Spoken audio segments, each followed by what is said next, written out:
Right then, so today we are going to be talking about the collective mind again.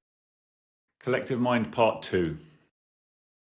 So let's crack on. Okay, hopefully you can see all that. Okay, so collective mind part 2, the astral planes. We're talking about the astral planes today.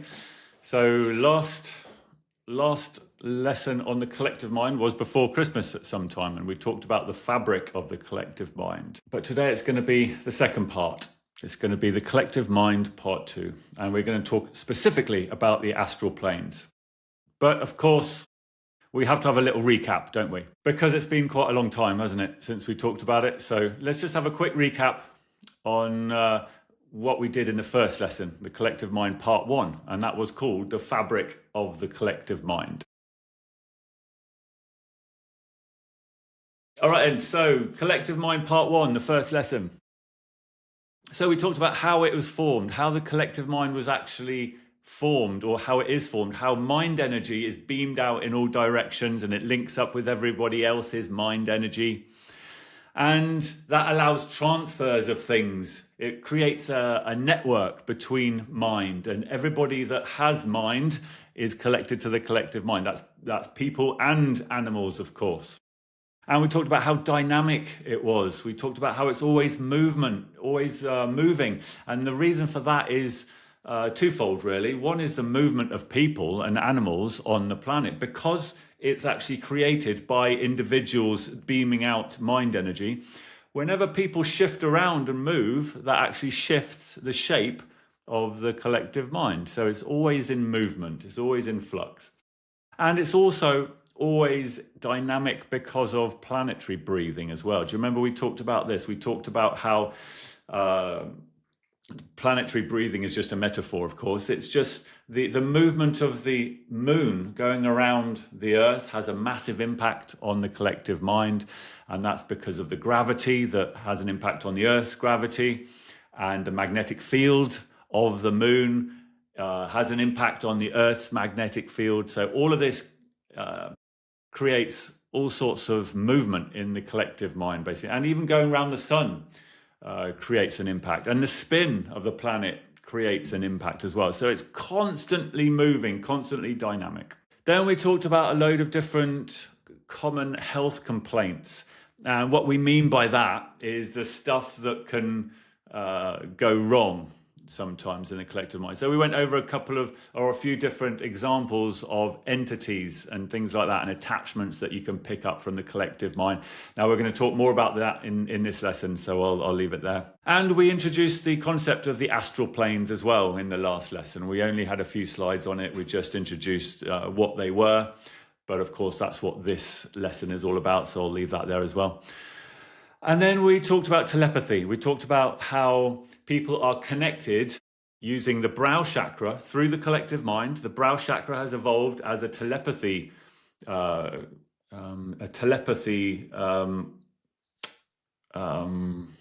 instrument, you could say, and it connects to people with a chakra cord, the brow chakra cord. And so things can be transferred from people to people, and that's different types of energy or communication. And there's different types of telepathy, lower mind telepathy, higher mind telepathy. And we did some telepathy experiments, if you remember. We did some practicing of it so that you could see exactly what we're talking about, because healing or energy healing via distance healing is a form of telepathy. That is sending energy from person to person through the brow chakra cord. That's a type of telepathy. So that's pretty much what we talked about in the first lesson. But let's talk about this lesson now, the collective mind part 2, the astral planes. So what are the astral planes? Well, the astral planes are the virtual reality of the collective mind. So think about this using the analogy of the internet. So the internet is a network of computers, isn't it? Your computer is connected to the internet, but really what that is just a mass of different connections of people's computers all working together in a network. And it's just information transfer between different computers. Now, you could say that the collective mind is like that. It's the hardware. So the collective mind is the equivalent of all the computers and all the wires in between the computers. That's the collective mind. Now, the astral planes, in the analogy, is more like what you see on your computer screen. What you experience of the internet is what you see on your computer screen. It dishes up information for you in a picture or a moving picture so you can see it. That's what surfing the internet is. Well, the astral planes are like that for the collective mind. It's what people experience in the collective mind. So when souls are in between incarnations, for example, they exist in the collective mind, physically or in form. But what they are experiencing is in the astral planes, and that happens in the awareness filter in the higher mind. So we've talked about the awareness filter a lot, haven't we? That's where your conscious experience happens. So you could say that the astral planes are happening in the awareness filter of every person connected to the collective mind. You could also call it a bit of a dream world, because it is like a collective dream. Everybody is uploading their perceptions constantly to the collective mind, and that forms a whole collective dream world. And you're also downloading all the time. So people are uploading and downloading stuff constantly from the collective mind. And when you go travel about the astral planes, it's got a definite dream quality to it. It's not like the material plane exactly. There's a lot more possibilities in the astral planes. Anything goes in the astral planes. You can create anything in the astral planes. And there is all sorts of stuff in the astral planes. There's other worlds. There's towns, there's cities, there's nature, there's everything that you can imagine, because it is a world of imagination. And another thing to mention here is the fact that other planets are linked to the astral planes. Now, we have a collective mind on this planet and associated astral planes, but other planets in the universe that are going through spiritual evolution, that have life and intelligent life on and mind, they have their own astral planes as well. But they're all connected. They're all connected together. And they're connected through non-physical reality. They're connected through the source. So distance is irrelevant to this type of thing. So that's why there are all sorts of other beings in the astral planes from other planets. And we call them celestials. And we'll talk a little bit more about them later. Now, the astral planes are arranged in layers. That's why they're called planes.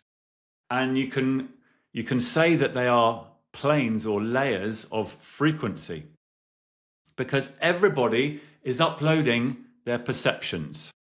Now, the quality of everybody's perceptions is different, because people are at different stages of spiritual evolution. So if everyone on the planet is uploading their perceptions, then quite naturally there's going to be a whole different range of frequencies of perceptions. And that's how it arranges itself into these layers or planes. And what you can say is that each one of these planes or layers is the result of a different stage of evolution, because everybody's at different stages of spiritual evolution, spiritual development. Therefore, their perceptions are going to be related to their level of spiritual development. And so you can actually say that each plane is related to a different stage of evolution. And you can also relate it back to the chakras, because if you remember, the Kundalini system grows up through the major chakras. And the Kundalini system is what creates spiritual evolution in humans. So in humans, the astral planes can be related to the chakras, the root, the sacral, the solar plexus, etc.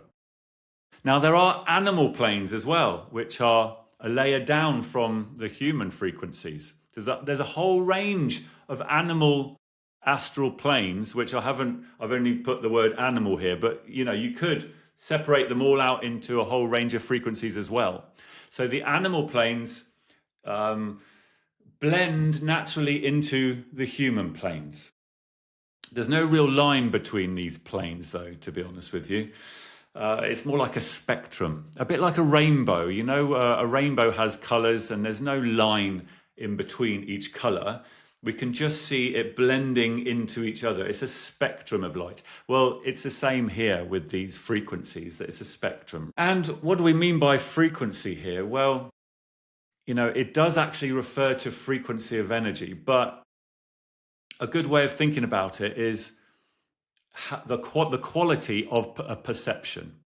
What people are feeling, experiencing consciously, the quality of that. So you could even say that it's like a ratio of peace versus pollutants, and the pollutants is negative emotion. Now you can navigate around the astral planes, of course, and when people are in between incarnations, they navigate around the astral planes. It's blind to people who are in an incarnation, of course. So you only experience it really after your incarnation, unless you're into astral travel. And there's lots of people who are into astral travel. You can train yourself to go and travel around the astral planes. Now, when you do that, you can always go downwards and visit the astral planes that you've already gone through yourself, already evolved through, already grown through. But you can't go above your level of spiritual development because you haven't evolved the capacity to process those frequencies yet. So down is easy, up you can only go to your own level. Any questions about that before I move on? Okay, so let's go through these planes one by one and talk about them. Now let's start with the ground plane. And you might well notice that the ground plane was not on the list that I just gave you there. And that's because the ground plane is a bit of a special plane. The ground plane itself is the result of everybody's waking perceptions. And everybody seems to be thrown into this together. So it's not really on that spectrum of frequencies. You get animals in the ground plane, you get humans in the ground plane, you get, everything's all thrown in together in the ground plane. Now, it's called the ground plane because it is the closest to the material plane. And the reason why it's the closest to the material plane is because it's everybody's waking perceptions. So when people are awake and living their normal life, they're uploading these perceptions to the collective mind. That creates a copy of the material plane. And that's what the ground plane is. It is like a copy of the material plane, but it is still like a dream world as well. Now, when you find yourself in the ground plane, and when do you find yourself in the ground plane? Well, after an incarnation, when you leave your material body, this is the first place you find yourself, in the ground plane. And also, when you do astral travel, then when you leave your body, you can find yourself in the ground plane. Just as an aside there, for those of you who are in the Astral team, that doesn't apply to what we're doing in the Astral team. It's a slightly different type of astral travel that we're doing there. But traditionally speaking, in astral travel, you can actually leave your body, or it feels like you're leaving your body. And when you do, you find yourself in the ground plane and you can navigate around. Now, this is also a place where people can get stuck quite a lot. Souls can get stuck in the ground plane. And there's a huge number of souls that congregate around the ground plane because they may be sleeping higher minds, and therefore there's not much lucidity in that person. They don't know that they've passed on, maybe. That's very common. And at this point, there are the souls just get attracted to things naturally, basically. So there's a lot of people and animals that are floating around the ground plane, aimlessly in a way, kind of naturally trying to find another incarnation. And they tend to congregate around certain energy points as well, like huge trees. You can always see lots of souls stuck to them, and certain points in the collective mind that are bubbling with energy. Big energy points in the collective mind, and junctions in ley lines and things like that tend to be, souls tend to congregate there. So that's the ground plane. So it's the waking, the result of all waking perceptions. So let's move on and let's talk. Now we're going to go through each plane of frequency. So we're going to start at the bottom and then work our way up through the plane. So the ground plane is a slightly different one because everyone's thrown in the same place there. It's not really on the planes of frequency. But let's start at the bottom of the astral planes now in frequency and move up from the bottom to the top. So we'll start with the animal planes. Now it's possible to visit the animal planes, and these are the planes that are below the human planes, as I was saying before. So animal souls will reincarnate naturally in a sleeping state and evolve spiritually from species to species, and they jump the species gap when they're ready to jump the species gap. And then there's certain animals that have got to the higher end of the animal species that are ready to incarnate into humans.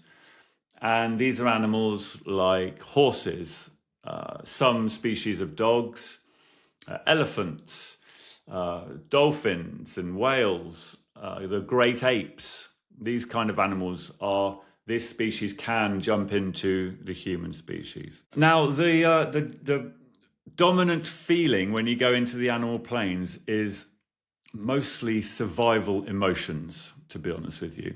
And it's not recommended that we go astral traveling. Now, you've got to have a really good reason really to go there, because when we're talking about the survival emotions, there's a lot of fear in there, because that's a very strong survival emotion, and anger and things like that. And basically you are navigating through the dreams of animals, and that is not always very pleasant at all.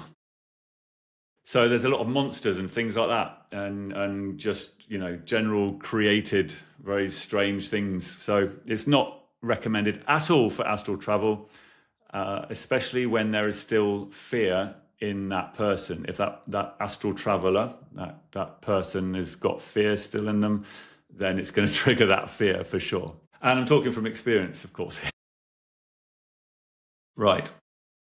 So that's the animal planes. Now, the animal planes blend into the root chakra plane, which is the lowest of the human frequencies. So when an animal is ready to incarnate into humans, it will incarnate into humans, and it will find itself, in terms of the astral planes, it will find itself in the root chakra plane. Now, there isn't really a line, is there? Like I was saying before, it's a spectrum. There's no real line to any of this, to be honest with you. But in the root chakra plane, once you get yourself in the root chakra plane, there's going to be a fair bit of time in that astral plane before the higher mind becomes awake. So there'll be a number of incarnations to go through, but at some point in the root chakra plane, the higher mind will become an awake higher mind. Now, it might be woken up by other higher minds. That's very, very common. Or it may wake up on its own. But once it starts to wake up, what we mean by that is become aware of its own reincarnation. It starts to become aware of that. It starts to remember its past lives. It starts remembering or seeing its karma levels and correlating the two. It starts to communicate with other higher minds. It starts to make life plans. Starts to learn about the goal of self-realization and spiritual evolution, all that. You guys know all this already. We've done it quite a lot. That's what starts kicking off in the root chakra plane. Now, the root chakra plane, the main life lesson or emotional or spiritual lesson learning is all about survival, isn't it? We know that because of energy psychology. Those are the characteristics that are governed by the root chakra. So as soon as the Kundalini starts to grow, that soul, that high mind, is going to start making life plans to start learning emotional lessons to do with survival, safety, and survival. Now, when you start navigating around the root chakra plane, what you find is that a lot of people, most people, in fact, almost everybody there is either non-lucid or they're dreaming. So when you see somebody in the root chakra plane, quite often you can see that they are literally asleep. They can be wandering around asleep or sat down asleep, or people are acting out their dreams. And that's what I mean by non-lucid. If they are in a dream, locked in a dream world, and they're acting out their dreams. They don't know they're dreaming. That's non-lucid. When somebody is lucid, it means they're aware and they know what's going on. They know they're dreaming. So in the root chakra plane, people are either just acting out their dreams, non-lucid, or they're literally just sat down, slumped down, sleeping. And that's kind of how you see them. Now, not everybody, because there are astral travelers from the higher planes who are going around the root chakra plane as well. So it's not like it's everybody, but anybody who is in that stage of development in the root chakra plane, they will be non-lucid. So then we move up to the sacral chakra plane. Now, by the way, I'm giving you these particular drawings to show you that these kind of things do exist in the astral planes.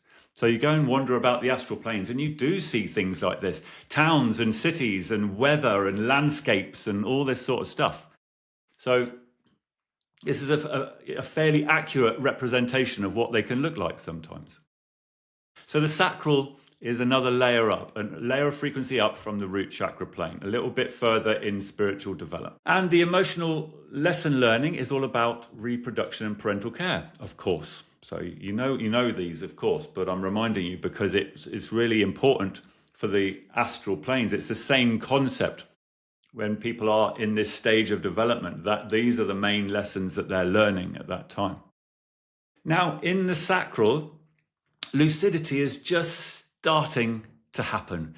The seeds of lucidity are starting. Now, what that means is that the higher mind became awake higher mind in the root chakra plane. But it takes a little bit of time before that kind of filters through to effects. And one of the effects is that in between incarnations, that person starts becoming lucid, starts becoming aware of what's going on around them. That's in the awareness filter, of course. That's a conscious experience. That takes a bit of time to come through. So it's only just starting in the sacral. People are starting to wake up a little bit inside the astral planes. And also just to remind you that experiencing the astral planes is only in between incarnations that we're talking about here, of course. Unless people are into astral travel. And as you go up the planes into the sacral, the outlook starts to shift a little bit. Things start to get a little bit brighter and less dominantly negative, you could say. And next, we move into the solar plexus chakra plane. Now, this is where things starting to get brighter. There's a little bit more hope in the solar plexus chakra plane. Now, this is all about identification with beliefs, of course, the lesson learning to do with this plane. Now, this is where lucidity is becoming common. There is lots of lucidity in this plane. Some people are still non-lucid, but it's becoming far more commonplace. And the outlook is starting to become brighter. And then we move up to the heart chakra plane. Now, the heart chakra plane is a big milestone. Now, you could say there are various milestones along the journey. Going from the animal species to the human species is a big milestone. The heart chakra plane is a big milestone. And then self-realization is a big milestone. We'll get to that in a second. But the heart chakra plane is a big milestone, and the reason is compassion. And by the way, some of these drawings now, just to let you know, I'm drawing them from my experiences, so it's not just random. And for example, this is a picture of where some of us have houses in the heart chakra plane.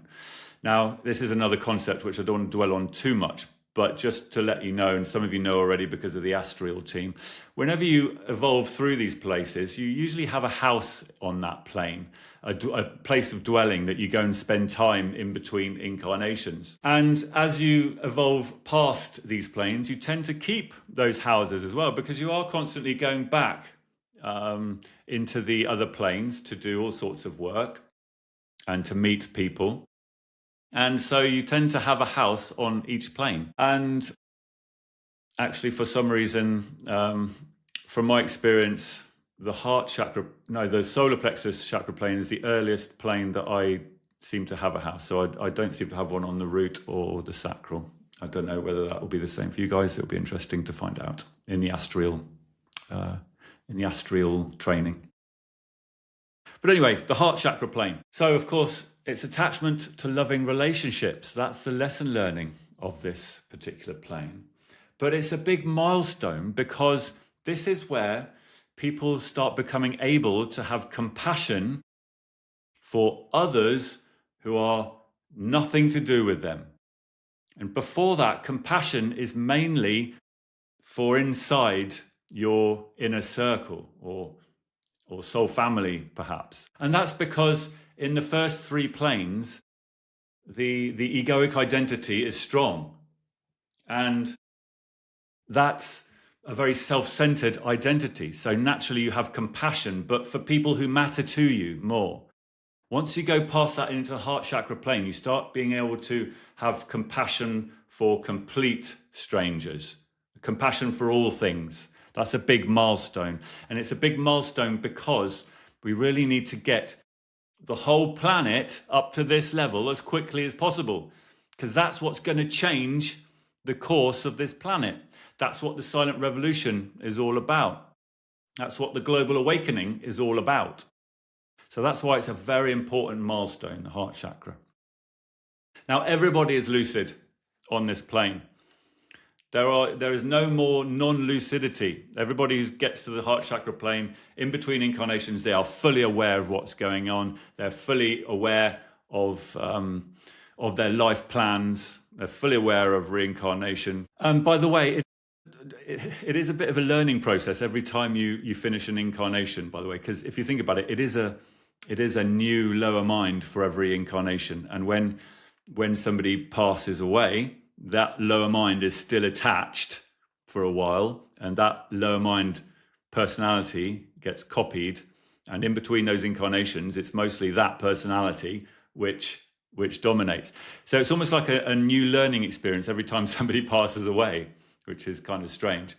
But people learn very quickly, and there's loads of people around them to help teach them what's going on as well. But they're lucid. That's the main thing here. They're aware what's going on, and they can learn very quickly about all the things that are happening around them. So the feeling when you travel around the heart plane is a feeling of compassion. You can feel it. You know, the astral planes are very sensory, very sensory. You know, you visual, auditory, you know, really sharp in terms of sensory, but also in terms of feeling. You can feel the general outlook, almost like it's in the atmosphere. And in the heart chakra plane, you can feel the compassion in there. So that's the heart chakra plane. So moving on then to the throat chakra plane. And again, this is where I have a house in the woods, in the mountains, in the throat chakra plane, in the snow. So the throat chakra plane is a level on from the heart chakra plane, of course. And the life lesson learning is all about communication of self-expression. Now, this plane is another very important plane because this is where education grows exponentially. And that's because it's all about communication in the throat chakra plane. And what we've just become aware of, actually, just realized, is that this is going to be the location of our education center in the Astral, in the Astral, but as part of Astral Aya. And by the way, I'm going to talk about Astral Aya at the end of this lesson. There's a section where I'm going to introduce Astral Aya. It's a whole different Aya working in the Astral, basically. And there's going to be education centers because there's a lot of teaching to do in the Astral. There's just as much work to do in the Astral than there is to do in the material plane. So our education center is going to be based in the throat chakra plane because of that importance of education and communication, self-expression. And it's really important. It's a really important plane because of a special type of communication, a compassionate communication. The compassion that was developed in the heart chakra plane can now be communicated. And so this is very important for the spreading of compassion. This is very important for the chain reaction that can happen, the teaching of compassion.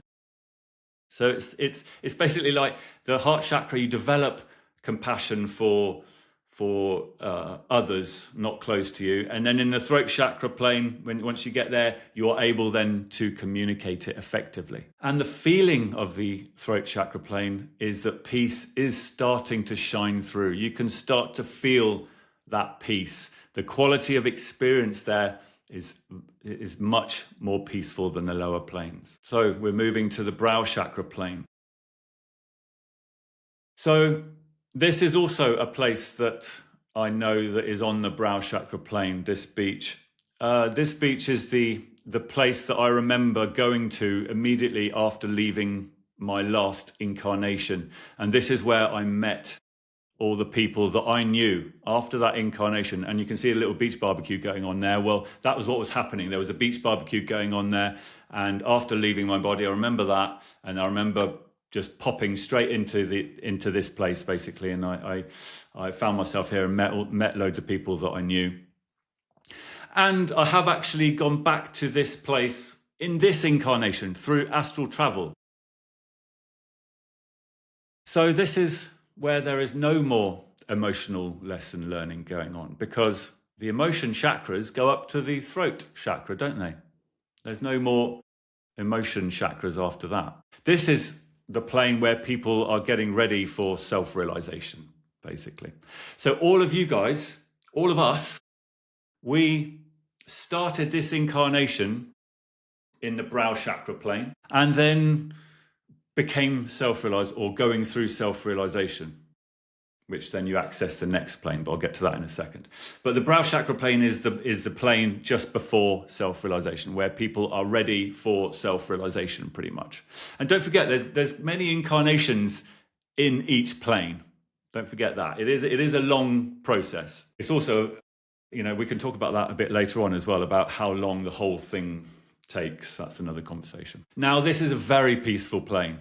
Very, very peaceful plane. And this is the plane of intuition as well, isn't it? Because the brow chakra is all about perception. So it's all about intuition. And this is the plane where people develop a very strong intuition. And that means that the higher mind is able to keep the lower mind 99.9% on the life plan, basically.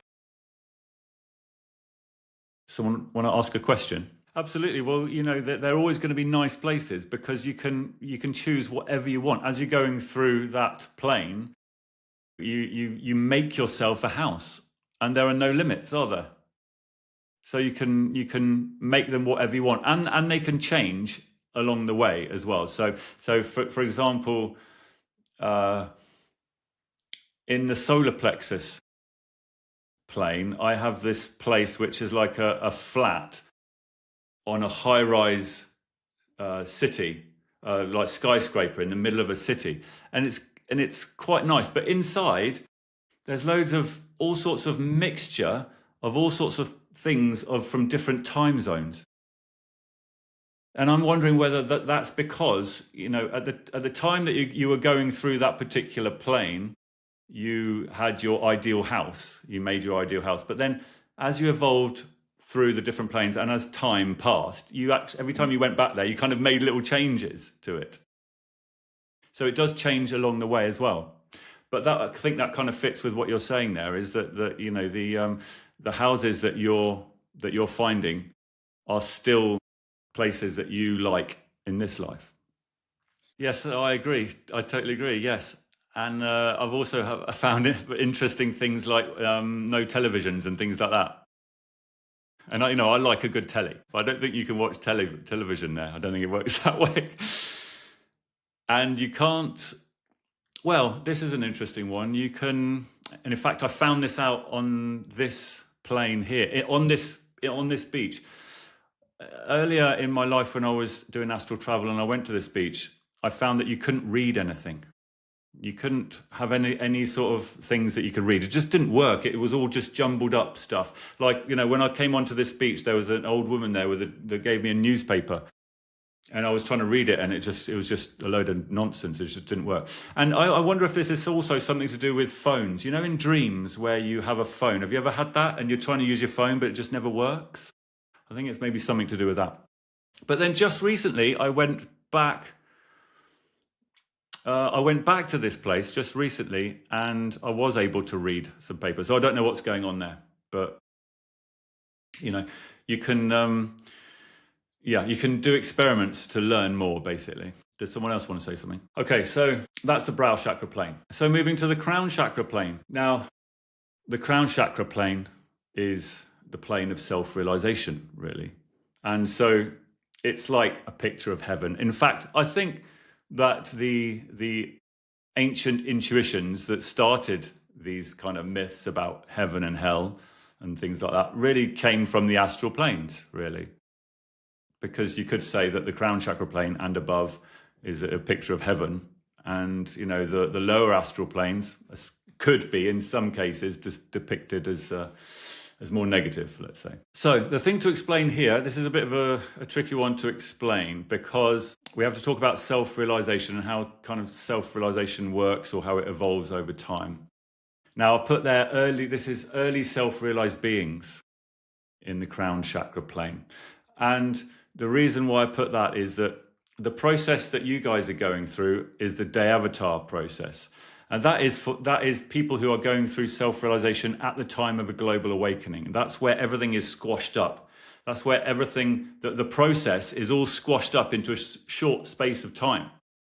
So for you guys, you would have, us would have become self-realized, had a Kundalini awakening from the brow chakra plane, accessed the crown chakra plane, and because everything is going so quickly, also access the next plane and the next plane as well in a short space of time.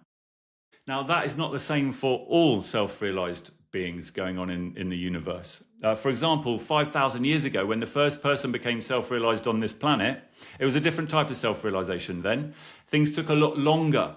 So it might have taken over 1,000 years to go through these particular planes from the crown chakra up to the Akashic plane. So basically what I'm saying here is that's why I put the crown chakra plane here is created by early self-realized beings. Self-realized beings in the early stages of self-realization. Or I'm going to get to the other planes in a second. And this plane, it is total peace. There is nothing but peace. And when you get onto this plane, you can just feel it emanating from everywhere. So that's the crown chakra plane. Okay, so moving on to the avatar plane. So the avatar plane is basically, it's the next plane on from the crown chakra plane, obviously. It also corresponds to the 8th chakra, though, by the way. So the crown chakra plane is corresponding to the crown chakra. The avatar plane is corresponding to the 8th chakra plane, and then we'll get on to the 9th chakra plane in a minute. But the avatar plane is basically the highest plane that it's possible to have a conversation with anybody. This is the highest plane where there is still an astral construct. In other words, a dream construct. In other words, surroundings. Any higher than the avatar plane and there's no more dream construct. We'll get onto that in a second. So you could say that it is for advanced self-realized beings. It is advanced self-realized beings that are creating this plane.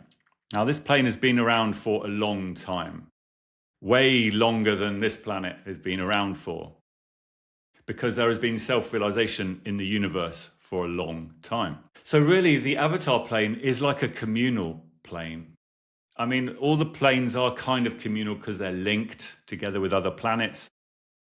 But really, the avatar plane seems to be more communal, and it's a meeting place for all avatars from around the universe. And there are 11 worlds in there. And when I say world, they're planets or moons or whatever you want to call these things that you can see. And that seems to be the construct of the avatar plane. There's 11 worlds in there, and they've each got a different purpose. And the one that you're on at the moment here, that you can see the beach, that is the meeting place, which we sometimes call the avatar nucleus. Just over the sand dunes there is a massive building. And that's the avatar nucleus where avatars meet. And we are currently exploring this plane in the Astral team training. Okay, so that's the avatar plane.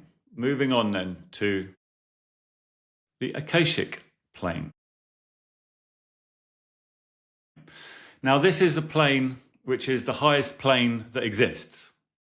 Full stop. But there's no construct there. There's no astral construct, so you can't communicate with people. When you move up into this plane, all you can see is these colours, these swishing golden colours, whitish, sometimes violet colours. And this is where energy is absorbing into the source. Because energy, when the frequency gets high enough, it absorbs into the source. That's what energy is designed to do. It's created with a separation to it, and it wants to go home. It wants to absorb back into the source. And when it balances out its duality and it absorbs, that's what creates deep peace in awareness. So that's what this plane is all about. You can go up there. There's not much use to it apart from just basking in it. Now you can see other beings that are swishing around, but you can't communicate with them. So the predominant feeling in this plane is just extreme peace. Extreme deep peace. And it's very strong. It's everywhere. You can feel it everywhere. And also that goes along with universal awareness, because when you go into this plane, your awareness expands out into the whole plane as well. So that infinite universal awareness, you feel it, and it is kind of the same as feeling that deep peace as well. Okay. Any questions about that before I move on from that section? So now let's move on to some things that can go wrong in the astral planes. So we'll talk about astral or entity attacks, because this does happen. It's not just in fiction books and movies. This does actually happen. And it happens, I think, a lot more than people think, but it's just not recognized sometimes. And I'll talk about a little example, a case study that I've been working on lately. So let's start with the easiest and simplest, really, and that is negative emotional energies. So negative emotional energies can be everywhere in the collective mind. This is coming from people. This is coming from people's emotions. When they feel an emotion, they produce an emotional energy. When there's too much of it, it starts pouring out of their energy bodies. And this can exist as clouds in the collective mind. And other people can ingest it. And that triggers their own emotional response. And it can also do other nasty things. It's not very nice, basically. It's like breathing in a nasty pollutant, basically. But it also sticks to you. It can, it's very sticky, and it can actually wrap itself around people, and it can cause them some distress if they don't know what's going on. It can also get stuck in things as well. It can get stuck in structures. It can get stuck in the ground, in buildings, in your surroundings, and it can linger for quite some time. Now you can neutralize this energy. I'm going to talk about remedies after this, by the way. I'm going to go through each little problem and then talk about the remedies afterwards. Now, we've talked about this in the last lesson as well, magnetic viruses. Now, these are literally like viruses. Now, if you recall viruses, the normal virus that we think of, like the common cold and things like that, that used to be called demons at once upon a time, before people understood what they were. And then science came along and managed to explain what these viruses actually were, how they worked in a biological way. And now, for the most part, we don't call them demons anymore. But some people call some of these magnetic viruses demons. But eventually, science will find out what these things are and explain it. We've got no doubt. So let's call them viruses, because they are kind of like viruses. And some people call them attachments. So these things are lumps of magnetic energy, and they attach themselves to people. They stick to the energy body, and they can cause all sorts of problems. They can cause a drain on somebody's energy. They can cause a telepathic effect, so they can actually send in negative thoughts and try and get people to do things, negative things. They can make people feel sick. They can cause exhaustion. And so they're not very nice little things, basically. Now, you can get rid of them, and I'll talk about that in just a second. So moving on. And people can actually cause a bit of an issue sometimes as well. So we'll first talk about the people who are friendly people, who are your friends and family, perhaps, who have passed on, this kind of things. You know, on average, I think most people who are living are walking around, quite often have 2 or 3 people hanging around them. Now, these people can affect you without realizing. They sometimes don't know. If they're inexperienced, if they've just passed on, for example, they might not realize the effect that they can actually have on people if they come too close. And, you know, that can be a big impact. So some people are energy sensitive and may be affected by people coming too close to them.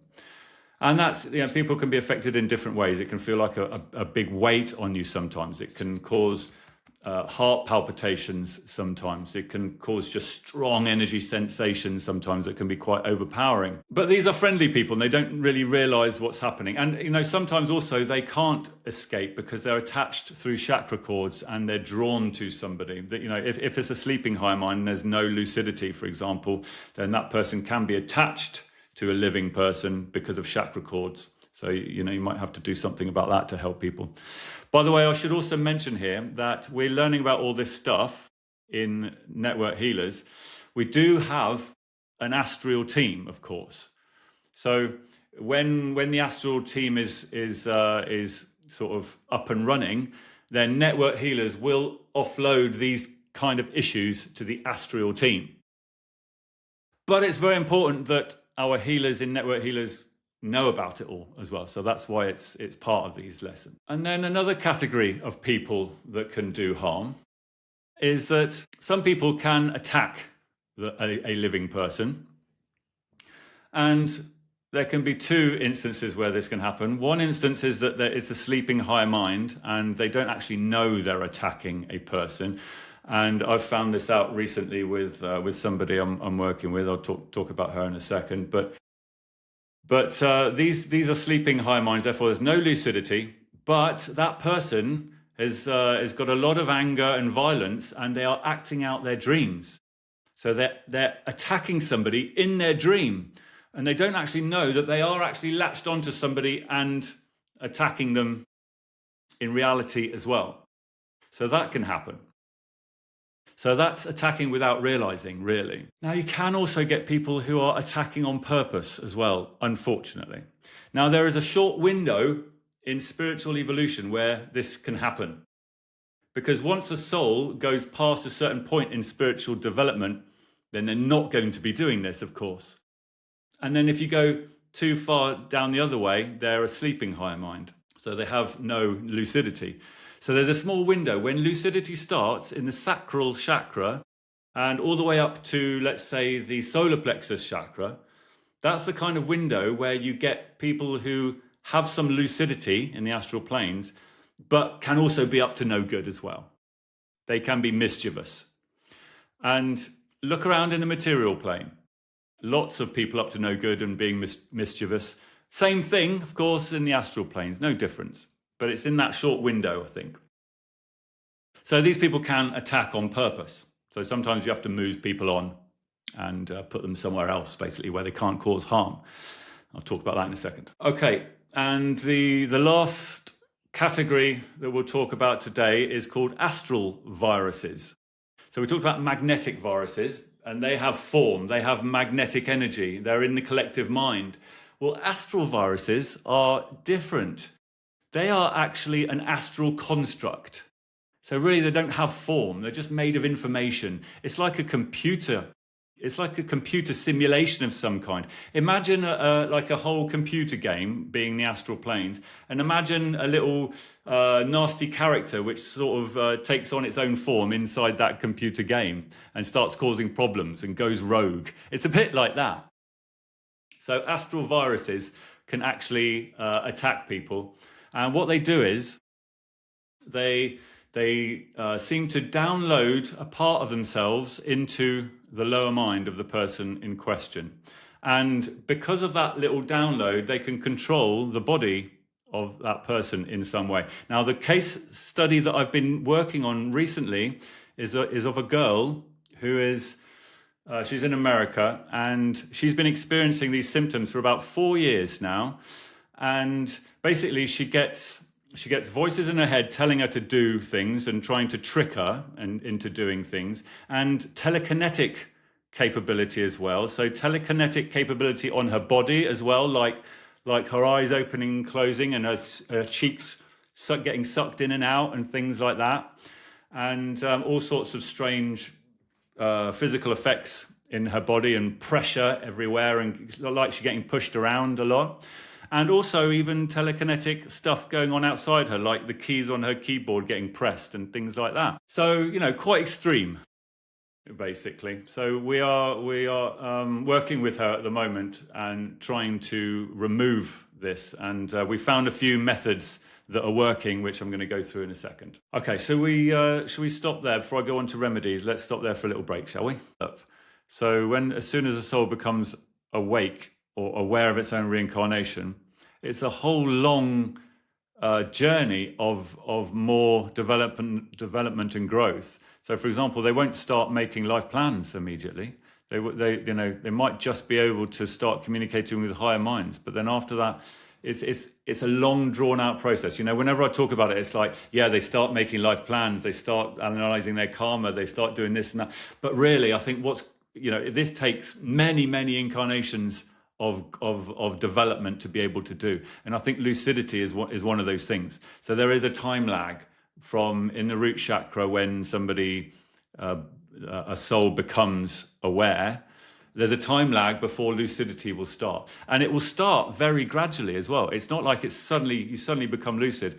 It will start in just tiny little flashes, and it will take time and time and time for those flashes to become more common and frequent, until eventually in the heart chakra plane. So it will take all that time for lucidity to grow until you're in the heart chakra plane, where you're fully lucid all the time in between incarnations. You can help people become lucid quicker. Is that roughly what you're talking about there? And that exists already. And in fact, in Tibetan Buddhism, there is a whole section of Tibetan Buddhism called Dream Yoga. And in Dream Yoga, they teach lucid dreaming. And they teach you how to do things in dreams, spiritual practices in dreams, and become lucid while you're doing it.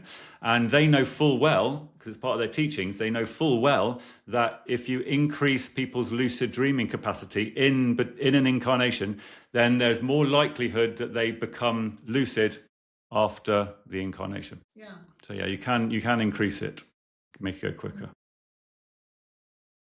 How are we doing? Are we all back? Shall I carry on? So we're talking about remedies now. So let's first start with these magnetic viruses, which are sometimes called attachments for short. So a healer can remove these viruses. And to be honest with you, this, as I was just saying, actually, this happens naturally over the course of spiritual development. A higher mind learns how to defend itself from these things as it goes through spiritual development. So for many people, their higher mind is just doing this automatically. And so there's the lower mind is just unaware completely, doesn't even have to worry about it. The higher mind is doing it constantly, removing or pushing away attachments. Now, a very developed higher mind can actually have impact remotely as well, because they can send energy across the collective mind, and therefore they can remove an attachment from miles away, the other side of the planet sometimes. Now, it's the higher mind that's got to do this.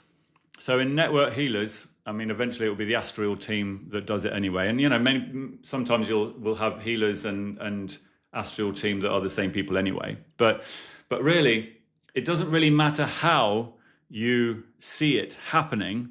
Your higher mind has to do it. Now, for me, I do see this big hand I see the person, and I see this big hand coming on to the attachment and grabbing it and removing it and dissolving it, basically. And you can just dissolve these things.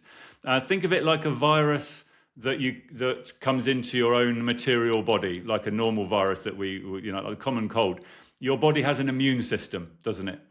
And it actually goes around and kills all pathogens and things like that in your body. So think of it like that, basically. You're just doing that for somebody else. And I always see a hand coming in and removing it. And I do see the attachments as little magnetic flappy things. I don't see them exactly like this, to be honest with you. I see them as lots of little flappy things, a bit like a sea slug, actually. But anyway, it doesn't really matter how you see them, to be honest, and it doesn't really matter how you do this process. And I know you're experienced in doing this. I don't know if you wanted to share how you particularly see it happening.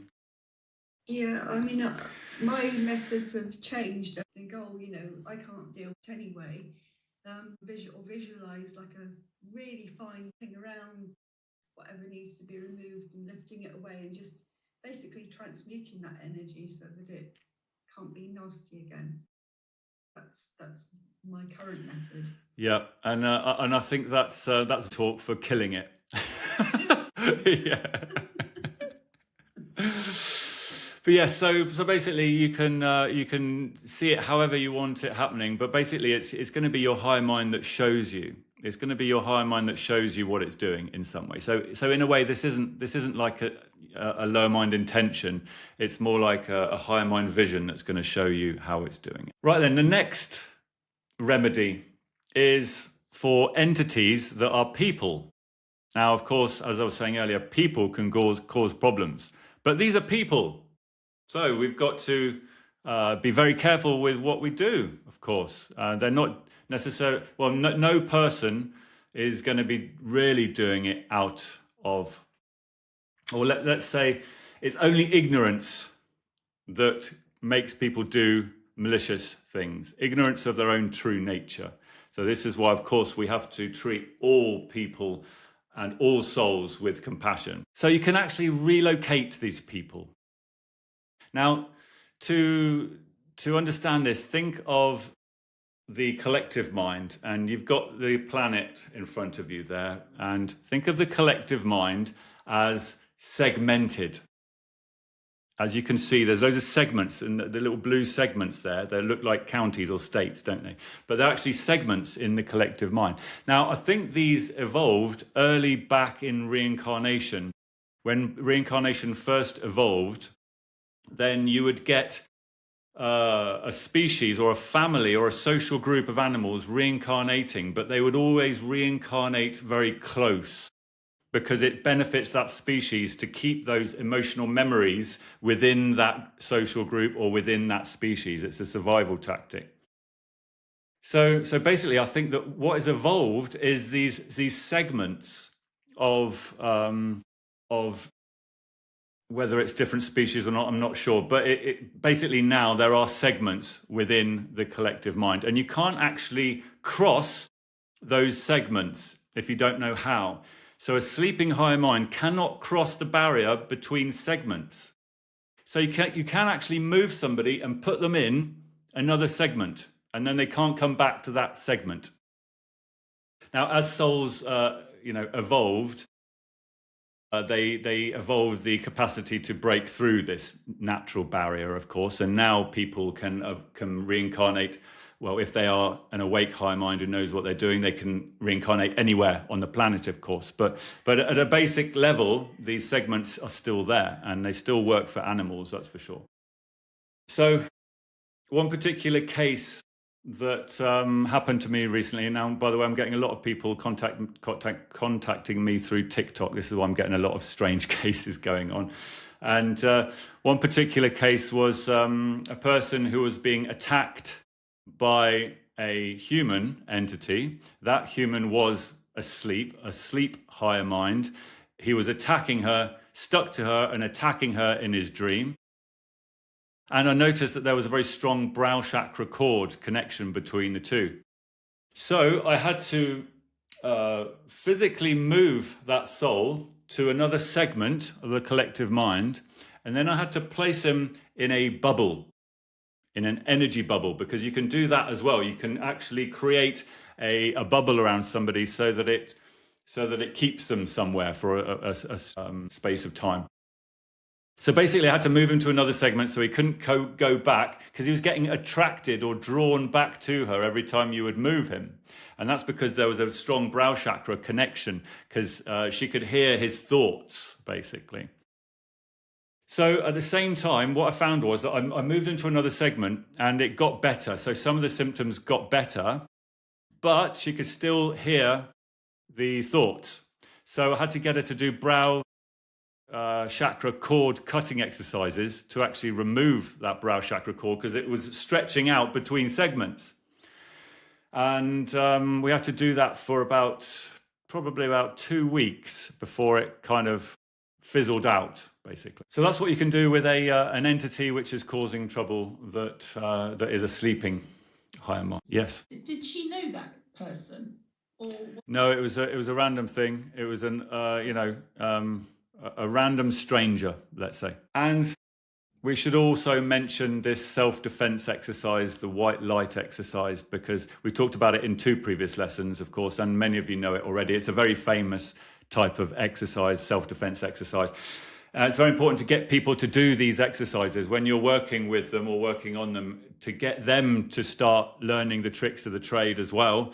So this is where you're breathing in energy, and then on the out breath, you're shooting it out in white light or white energy in all directions. And the intention is that you are removing all negative energies within your sphere of experience, or neutralizing negative energies. And that actually can remove attachments from somebody. It can neutralize negative energy from somebody. And it can also push away entities that are too close.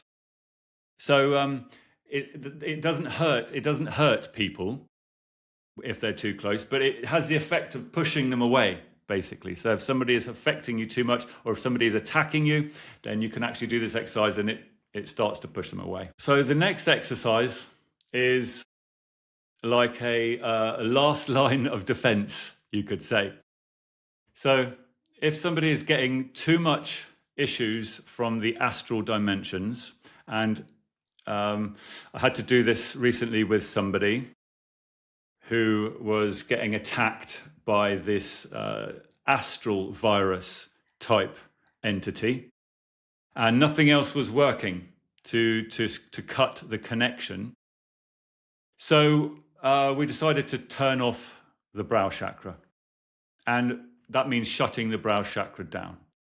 Now, you can do that through a visualization. So basically, you get them to visualize a purple or indigo dot at the location of the pituitary gland. Now, the pituitary gland is in the front of the brain, 2 or 3 inches behind the eyes.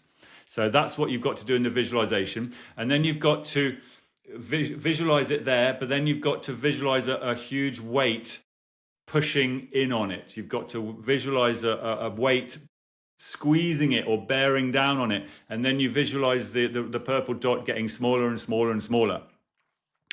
That's actually working now. But it's taken maybe 3 weeks, even a month or so, I think.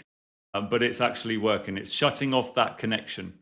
Now, I think there is going to be something else to do with this astral virus. I think we've got to also remove the remnants of it that's in the lower mind, but I haven't got there yet, to be honest with you. So maybe in the next lesson I'll be able to put that in. But it's definitely working, shutting down the brow chakra. Another thing to mention here is that not everybody will be able to do this. So the higher mind has to shut the brow chakra down. So if that person has a higher mind that is capable, that is awake, then you can just get them to do the visualization, and the higher mind will do it. However, if it is a sleeping higher mind, then you're going to have to help them. You're going to have to send them energy healing while they're doing it. Not at the same time, of course. It's non-intention healing. But you're going to be sending healing energy to actually go and close that brow chakra. And by the way, the frequency of the exercise at the moment seems to work okay on about three times a day for a few minutes at a time. So this is the last line of defense, basically. If nothing else works, you can shut down the brow chakra. However, we should always know how to reactivate it, because once that person is completely done, completely okay, completely healed, at some point they might want to open it slightly, maybe not completely fully. Sometimes these problems can occur when somebody goes to get their brow chakra opened. Now, this is a problem because a massively open brow chakra and loads of blockages in the other chakras will actually attract entities. And this is what is happening to a lot of people, to be honest with you. But anyway, once you've shut the brow chakra down, you might at some point want to reopen it. Now, if you're ever going to give this exercise to people, always remember that they have to work on all their chakras at once so that they find balance in the chakras. But this is just a visualization, a meditation visualization, basically. So when somebody meditates, they visualize a purple dot in between the eyes, and that starts to open the brow chakra. But they have to do it with chakra breathing all over the other chakras as well, so that there's balance there. Okay, that's it for remedies. Any questions about that? But sometimes with these exercises that you're giving people, we always want to try and give people exercises so that they look after themselves. And that is never a really quick process. People have to learn and practice and put the work in. So that aspect, I think, will always take the time it needs to take. And I think that we should always try and prioritize that. But in terms of getting rid of things quickly, attachments, they come off very quickly. So they are instantaneous, to be honest. When you remove an attachment and get rid of it, that happens instantaneously. And the other ones, I think, are mainly, moving entities is instantaneous. But the other ones that involve practice on their part is what takes the time. So I don't know if it will get quicker than that, but there's a bit of a limiting factor there, isn't there? Moving on then to a different subject slightly. A couple of things we want to bring to your attention, and that is about avatars. So we've talked about this a fair amount already, of course, but just to say that there are avatars in the astral planes. And an avatar, by the way, the word avatar has been used for thousands of years. It comes from a Sanskrit word originally, avatara. And lots of different spiritual traditions may have a slightly different concept of the term, but broadly speaking, everybody realizes it's some form of self-realized being. Now, the way we use the word avatar, it is a person that has become self-realized and finished their journey of reincarnation, and they exist in the astral dimensions. Now, there are human avatars in the astral dimensions because there's people who have become self-realized in the past who now exist in the astral planes. There are also celestial avatars as well, though. Now, when we're talking about celestial avatars, it's important to mention how it works a little bit, because as I talked about before, the astral planes of this planet are connected to the astral planes of other planets. Therefore, all the beings from those other planets can turn up in the astral planes. But they're not really here. That's like being on the internet. So there's lots of these celestial beings in the astral planes, and you can interact with them, but it's a virtual reality. They're not really here. It's more of a transfer of information that's going on there. So there are celestial beings that are not here. That's an important point. They're just in the astral. And that includes some avatars as well. So there's certain avatars that are in the astral dimensions, but they're not actually here. But there is a category of celestial beings who are here in person. And what I mean by that is that the energies of their soul are here. They're existing in subtle energy form in the collective mind. There are a few, not very many. They act like envoys from other planets, basically. But these are the celestials that can have an impact in the material plane because they are actually here. So this leads us on to talking about soul families. Now, we all know about soul families now, don't we? We all know that we reincarnate, as humans, we reincarnate in soul families, which are groups of souls reincarnating together, are normally roughly around the same development level. But we also have planetary soul families as well, or one planetary soul family, which is about 140 planets or so. And we're roughly around the same development level in spiritual evolution. And these are the species that are humanoids as well, because they're quite close. We're quite close in anatomy as well. Well, not close, but they are a similar type of form in our soul family. But there is also a wider soul group as well. And this is about 1,400 soul families. Now you can start to see here how many planets there are in the universe with life on, going through spiritual evolution on the road to self-realization. And you can start to see how connected everything and everyone really is. I mean, just in our soul group alone, the amount of planets that are part of that soul group, that's 140 in soul families multiplied by 1,400. And then you get to the number of people in the soul group. So it's a huge number, basically. So now let's talk about Aya Astral. Is there any questions before I move on to Aya Astral? So let's talk about Aya Astral quickly. Now I'm going to give you a quick overview of this because there's a lot to talk about, and I am going to go through it quickly because this isn't the Astral training, is it? But network healers do have to know about Aya Astral. Now, as you know, there's an Aya in the material plane, of course, because that's what we're working in. But there is also a whole other Aya that we are building in the astral dimensions. But actually, it's both in the astral and in the material. That is the idea of Aya Astral. That's why the name is Astral. That's a mixture of the word astral and material, because we aim to bring the two planes together. We aim to bring the material plane and the astral together and get rid of this blindness to the astral planes. So that's the idea of Aya Astral. But here's a quick summary. Now, this is the Aya snowflake, isn't it? There is one for the material plane. There is also one for the astral. So I'm just going to run through this very briefly with you because it's got different departments in it. It's kind of a mirror of the material Aya. So it's got these different departments. Aya Central in the middle, and that is the same Aya Central as the material plane, by the way. Just one Aya Central. And then we've got astral education, we've got other worlds, we've got afterlife, we've got astral nature, we've got before life, and we've got animals. So I'm not going to go through all these in detail, but it just gives you a bit of a flavor of what we're doing. So in astral education, this is all about, in part, teaching the material plane about the astral dimensions, but also teaching on the astral planes as well.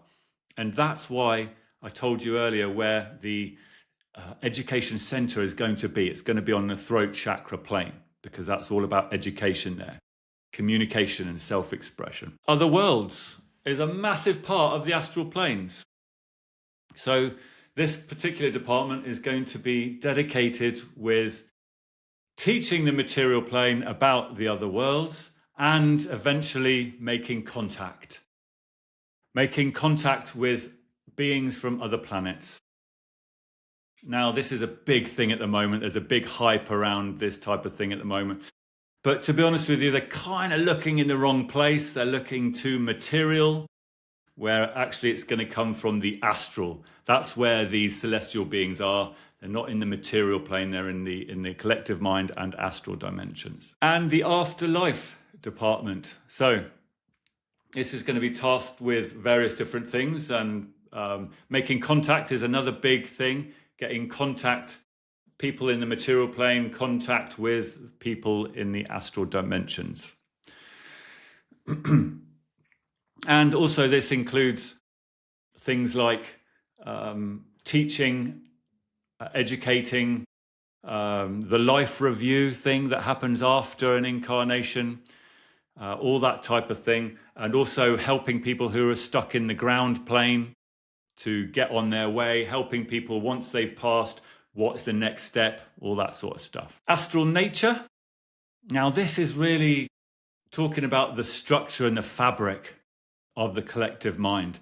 And if you think about nature in the material plane, the natural environment, all those things that exist as part of nature, well, there's actually a whole ecosystem in magnetic fields as well. There's also an ecosystem in the collective mind. So you could say there is a natural environment in the collective mind as well. So there's a lot of work to be done in that plane or in that sector. And then there's a before life department in a similar way that there's an afterlife one. There's a lot of stuff to do before an incarnation. And contact with the material plane, of course, is a massive thing. But, you know, there's a lot of education to do. There's a lot of guiding to do, teaching people about lesson plans and life planning and making a karma plan for that incarnation, all these type of things. And lastly, an animals department. Because animals are reincarnating and they're on their journey of spiritual evolution, and so many animals are starting to reincarnate into humans. Why do you think there's been such a massive population increase in humans over the last 100 years? It's almost exponential.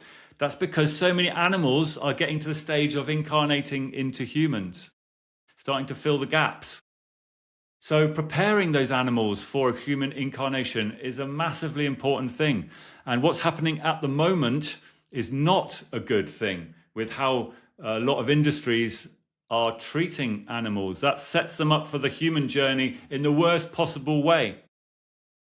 So that's all got to change. And we've got to be teaching animals the right thing and treating animals in the right way so that they become ready to become a human. So there we go. That's a quick overview of the Astral. And as most of you know already, we've started that already. We started Astral training. In fact, I think all of you know that, don't you?